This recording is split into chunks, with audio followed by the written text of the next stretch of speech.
என் நாமத்துக்கு பயந்திருக்கிற உங்கள் மேல் நீதியின் சூரியன் உதிக்கும். என் நாமத்துக்கு பயந்திருக்கிற உங்கள் மேல் நீதியின் சூரியன் உதிக்கும். இந்த நீதியின் சூரியன் அருள்நாதர் இயேசு. அவரே உங்களுக்கு உதித்து உங்களை நீதியின் சூரியன்களாக வைப்பார். நீதியின் சூரியன்களாக வைப்பார். நீதி, பரிசுத்தம், சுத்தமான வாழ்க்கை உங்கள் வாழ்க்கையிலே சூரியனை போல பிரகாசிக்கும். சூரியனை போல பிரகாசிக்கும். அந்த அருளை ஆண்டவர் உங்களுக்கு தருவாராக. நிறைவான பலனையும் தருவாராக. எப்படி இந்த நீதி நமக்குள் வருகிறது, பரிசுத்தம் நமக்குள் வருகிறது, சுத்தமான வாழ்க்கை நமக்குள் வருகிறது? முதலாவதாக ஏசாயா 58:7 வாசித்து பாருங்கள். அதில் வேதம் கூறுகிறது, பசியுள்ளவர்களுக்கு ஆகாரத்தை நீங்கள் கொடுக்கும் பொழுது, வீடு இல்லாதவர்களுக்கு வீட்டை கொடுத்து அவர்களை பராமரிக்கும் பொழுது, வஸ்திரமில்லாதவர்களுக்கு வஸ்திரத்தை கொடுக்கும் பொழுது, உங்கள் சொந்த குடும்பத்தினருக்கு நீங்கள் போய் ஒளிந்து கொள்ளாமல் அவர்கள் தேவைகளின் போது அவர்களுக்கு தேவைகளை சந்திக்கும் பொழுது, விடியற்கால வெளுப்பை போல உங்கள் வெளிச்சம் எழும்பும். நீதியின் சூரியனாக நீங்கள் எழும்புவீர்கள். ஏழைகளை பராமரிக்கும் பொழுது, தேவையுள்ளவர்களுக்கு அவர்கள் தேவைகளை சந்திக்கும் பொழுது, நீங்கள் நீதியுள்ளவர்களாக, சுத்தமுள்ளவர்களாக, எல்லாராலும் நேர்மையாக நடந்து கொள்கிறவர்கள், உத்தமர்கள், உத்தமிகள் என்ற பெயர் பெறும்படி நான் செய்வேன்.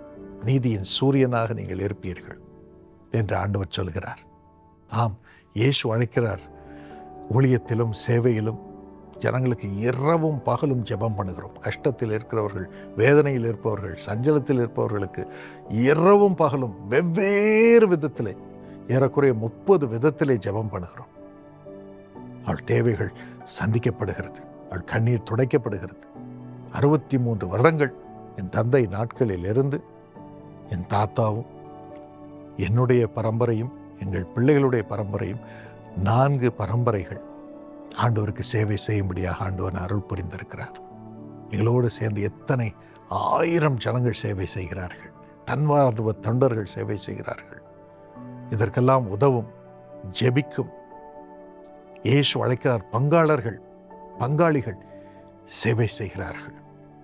ஆம், அதோடு கூட சீஷா மூலமாக வீடு இல்லாதவர்களுக்கு வீட்டை கட்டி கொடுக்க, சிறு பிள்ளைகள் படிக்க முடியாதவர்களுக்கு படிப்பை கற்றுக் கொடுக்க, சட்டை கொடுக்க, இன்னும் படிக்க உபகரணங்களை கொடுக்க, இன்னும் மருத்துவ சேவையை ஜனங்களுக்கு செய்ய ஆண்டவன் அருள் புரிந்திருக்கிறார். ஏழை வயோதிபர்களை பராமரிக்க செய்திருக்கிறார். இன்னும் டிப்ரெஷன், மூளை கோளாறு உள்ளவர்களுக்கு உதவி செய்ய அருள் புரிந்திருக்கிறார்.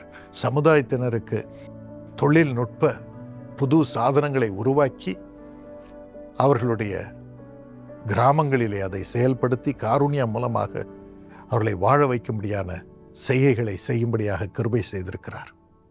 இது நிமித்தம் ஆண்டவர் நீதியின் சூரியனாக எங்களோடு இருந்து நீதியின் சூரியனாக நடக்கும்படியாக அருள் புரிந்திருக்கிறார். அவருடைய பிள்ளைகளாக தொடர்ந்து வாழும்படி, எல்லா இருளின் மத்தியிலும், இடர்கள் மத்தியிலும், பொல்லாத ஜனங்கள் மத்தியிலும், பொறாமையின் வார்த்தைகள் மத்தியிலும் அவருடைய சித்தத்தை நிறைவேற்றும்படியாக 63 வருடங்கள் இந்த சேவையை காத்து வந்திருக்கிறார்.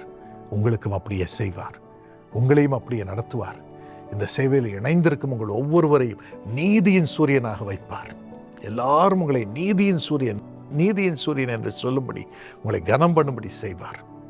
அதோடு கூட பிசாசுகள் நடுங்கி ஓடும்படி செய்வார். பொல்லாத ஜனங்கள் எவ்வளவு முயன்றாலும் மேற்கொள்ள முடியாமல் இல்லாமல் போகும்படி செய்வார். இந்த அருளை ஆண்டவர் உங்களுக்கு இன்று தருவாராக.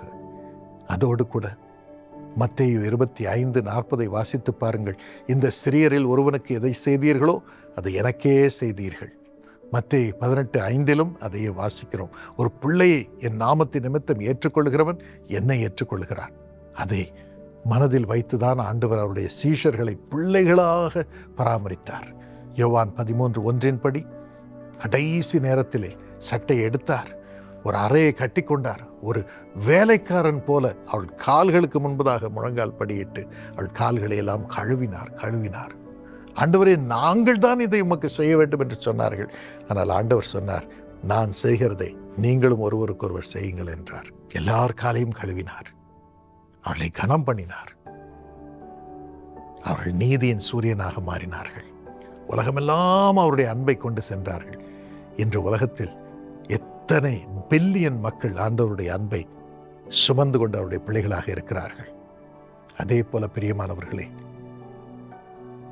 துரோகியான யூதாஸ் ஆகிய அவருடைய சீஷன் காலையும் கழுவினார். அவனை திட்டவில்லை.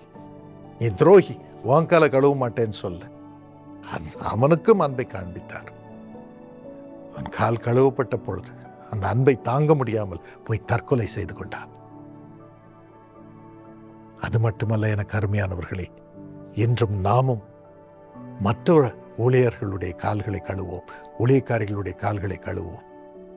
உங்கள் ஊழியத்தில் இருப்பவர்களை மட்டுமல்ல, மற்றவர்களையும் பராமரிப்போம். அவர்களுக்கு ஆலயங்களை கட்டி கொடுப்போம்.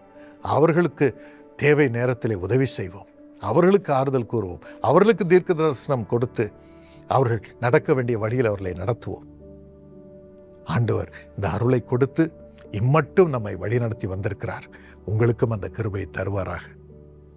தொடர்ந்து நாம் இயேசு அழைக்கிறார் ஊழியத்திலே இந்த அருளை பற்றி எல்லாருக்கும் அவள் கால்களை கழுவி அவர்களை எழுப்பி நீதியின் சூரியனாக உருவாக்குவோம். இந்த அருளை கர்த்தர் உங்களுக்கும் தருவாராக. இந்த சேவையிலே தொடர்ந்து சேவை செய்யும்படியாக, தொடர்ந்து இந்த ஊழியத்தை தாங்கும்படியாக ஆண்டவர் உங்களுக்கு அருள் புரிவாராக. கர்த்தருடைய கரம் நன்மைக்கு ஏதுவாக அவருடைய சீடர்களாக மட்டுமல்ல, அவருடைய உத்தம நீதியின் சூரியனாக உங்களை வைத்து உருவாக்குவாராக.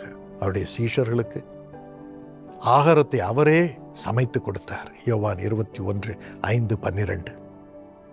ஆகாரம் இல்லாமல் இருக்கும் பொழுது அவர் மீனை எடுத்து சமைத்து அவர்களுக்கு பிள்ளைகளே சாப்பிடுங்கள் என்றார். அப்படியே நாம் மற்ற ஊழியர்களுக்கு செய்வோம். நீதியின் சூரியனாக இன்று ஆண்டவர் உங்களை வைப்பார்.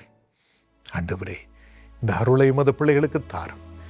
எங்களுக்கும் இயேசு அழைக்கிறார் காருண்யா சீஷாவிலே தொடர்ந்து தாரும். உமது நீதியின் சூரியனாக இருக்க அருள் புரியும், அருள் புரியும், அருள் புரியும். அப்பா, உமது உத்தமம் பரிசுத்தம் எப்பொழுதும் நிலைத்திருக்கட்டும். பரலோகம் வரும் வரைக்கும் எங்கள் மீது நிலைத்திருக்கட்டும். தாழ்மையோடு அந்த கிருபைக்காக உமக்கு நன்றி சொல்லி உமது பொறுப்பில் ஒப்புக் கொடுக்கிறோம். இயேசுவின் நாமத்தில் ஆமென். God bless you.